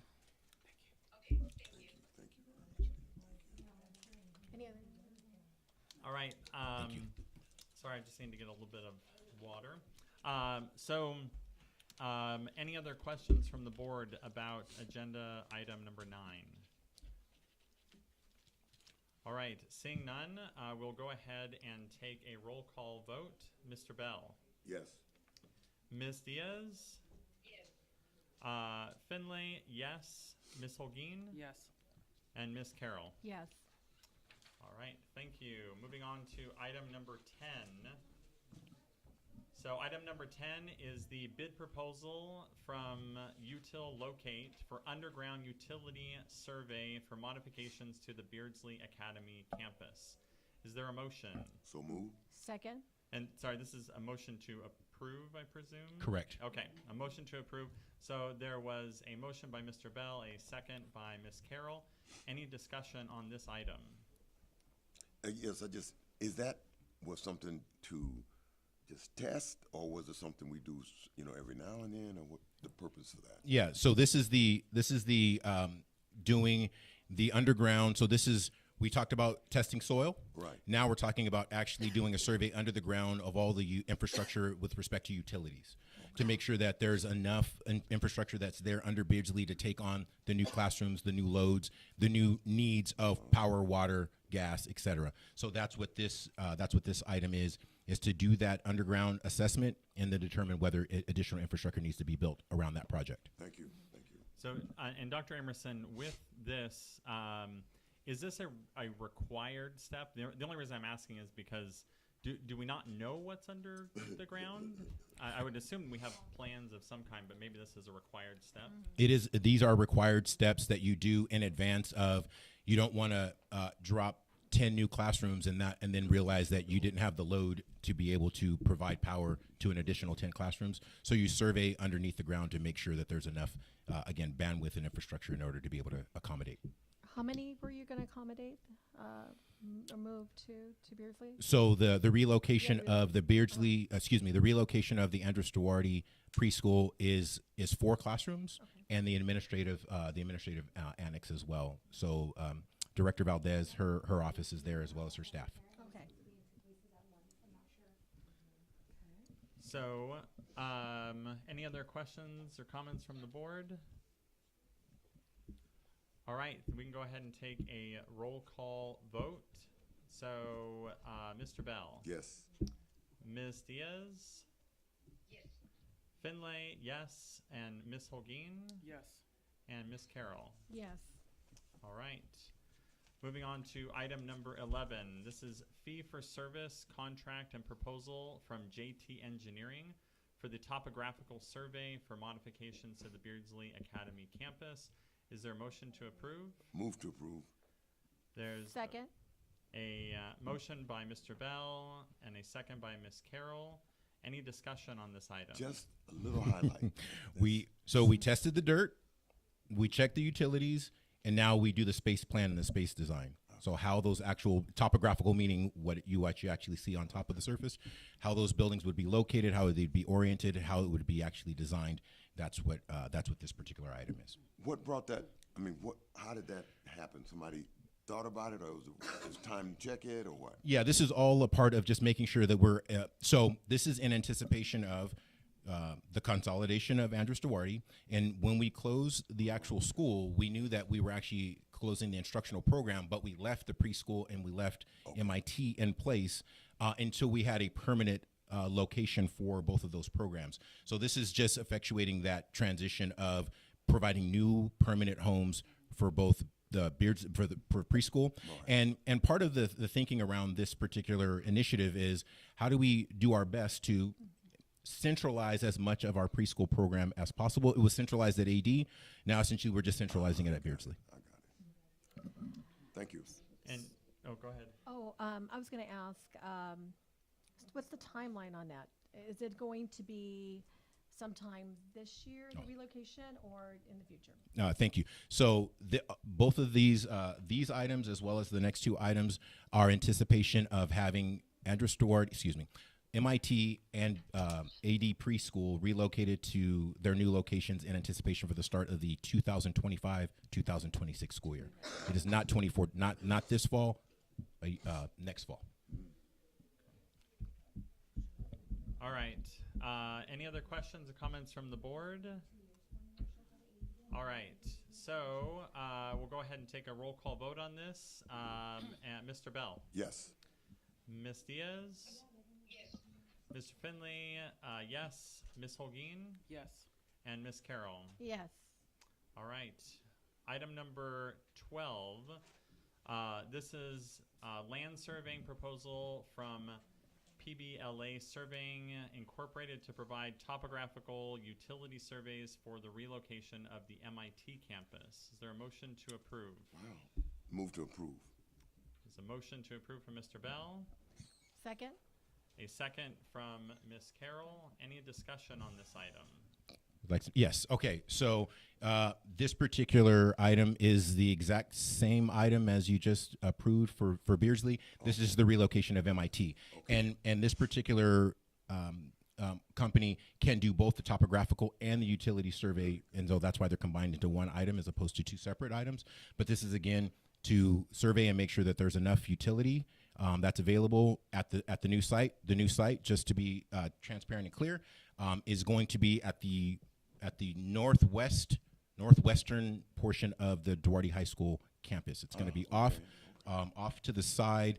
There was a plan that was contemplated some years ago to actually locate the MIT campus in the very, very northwest little kind of like nook and cranny corner, which is like right adjacent behind where the Bank of America is. In our assessment, there's not sufficient space to truly put a full school site there. There's also some infrastructure issues with respect to parking and accessibility, and so locating it closer to off of Bloomdale, which is adjacent to those pickleball and like field hockey courts that are there near the teen center, is a much more accessible location, and so that's the location where this project is underway. That's good. So Dr. Emerson, that location would allow those two campuses to be separate and distinct from one another. Because I think sometimes when I think about the northwest corner of Duarte High School, I think about the campus proper. So just want to, I guess, get clarification on it is to the west of the baseball and softball fields. Yeah, it's west. West. Yeah, it is. Okay. And now it's our property. That's essentially our property. That is correct. I did not know that. That is correct. Not where the And park is? and just to be really clear, because I knew that question was coming, it does not encroach on the JV softball field or the JV baseball field as it has been designed. No fields will be removed. okay. Correct. That's correct. Okay. All right, great. Board, any other questions or comments on item number 12? All right, we'll do a roll call vote. Mr. Bell? Present. Yes. Yes. Okay. Ms. Diaz? Yes. Finlay? Yes. Ms. Holguin? Yes. And Ms. Carroll? Yes. Excellent. And the penultimate item on our agenda is the proposal. This is item number 13. The proposal from Earth Systems to provide a preliminary geotechnical report for the relocation of the MIT campus. Do I have a motion to approve? Move to approve. A motion by Mr. Bell, and all second? Second. We'll give that to Ms. Holguin. As a second, is there any discussion? I see Mr. Bell I see Board Member Bell looking at me. So this is again just a test of soil, checking compaction, making sure there's no earthquake or geotechnical issues with relocation of those buildings for MIT specifically. Standard things to do. This is just standard for Standard relocation. surveys and reports. Right. And Dr. Emerson, Yes. is anything that will go in 2 floors or anything Yeah, we're contemplating, this is these are single-story structures. There's no two-story structures. Oh, sorry, the question was, the MIT redesign, does it contemplate a single-story building or a two-story building? Single-story buildings. And Dr. Emerson, will we be able to relocate any of the structures that are currently at MIT to this new location? We will always do assessments of the actual structures that exist in the district, i.e. portables, and relocate those portables if and when it's appropriate that they can be relocated and still meet the district's needs. Yes. Okay, great, thank you. All right, any other questions or comments from the board? All right, we'll go ahead and do a roll call vote. Mr. Bell? Yes. Ms. Diaz? Finlay, yes. And Board Member Olguin? Yes. And Board Member Carroll? Yes. All right. That brings us to the end of our meeting. So we can go ahead and I'll entertain a motion and a second for the adjournment of the meeting. Move to adjourn. All right, we have a motion to adjourn the meeting from Mr. Second. Bell and a second from Ms. Carroll. Any discussion on this item? None. Oh. I'm sorry, say that again?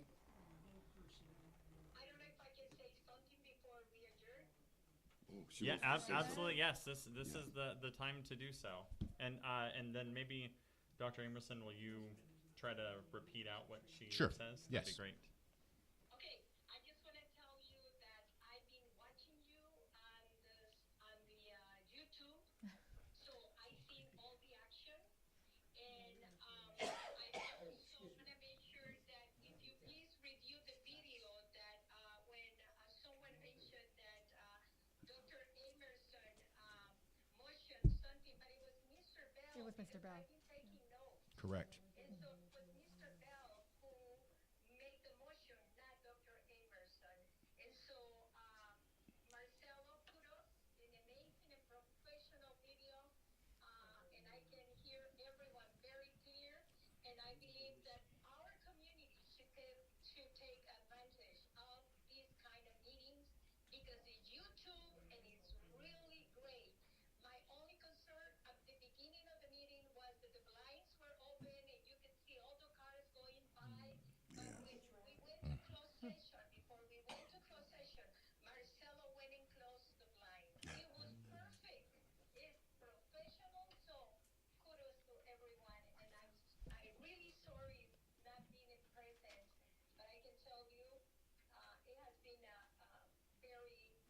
I feel very blessed to be part of this board when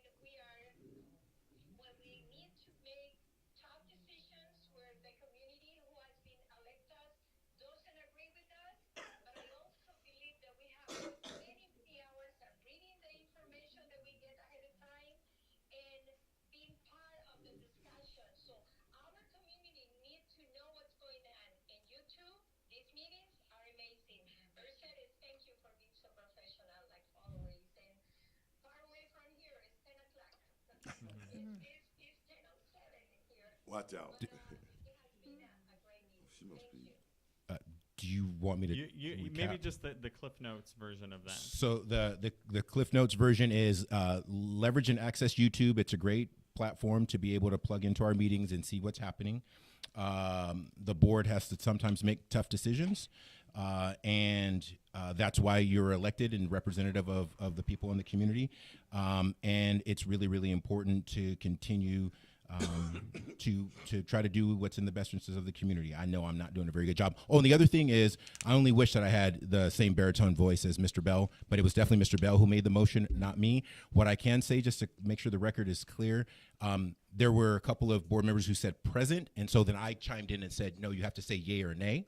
And so maybe that's where the confusion was, but I would never take the liberty of casting a vote on behalf of the board. Not my role.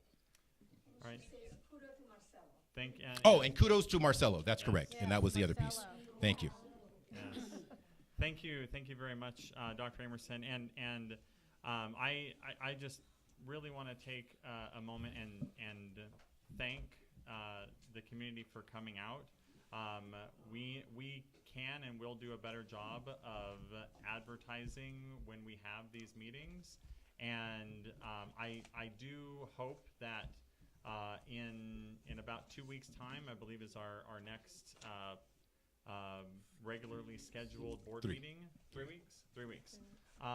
That the community comes out and let's the continues this conversation, because I think it's really important to make sure that the community is heard, because that's really what our job is, and we can do better.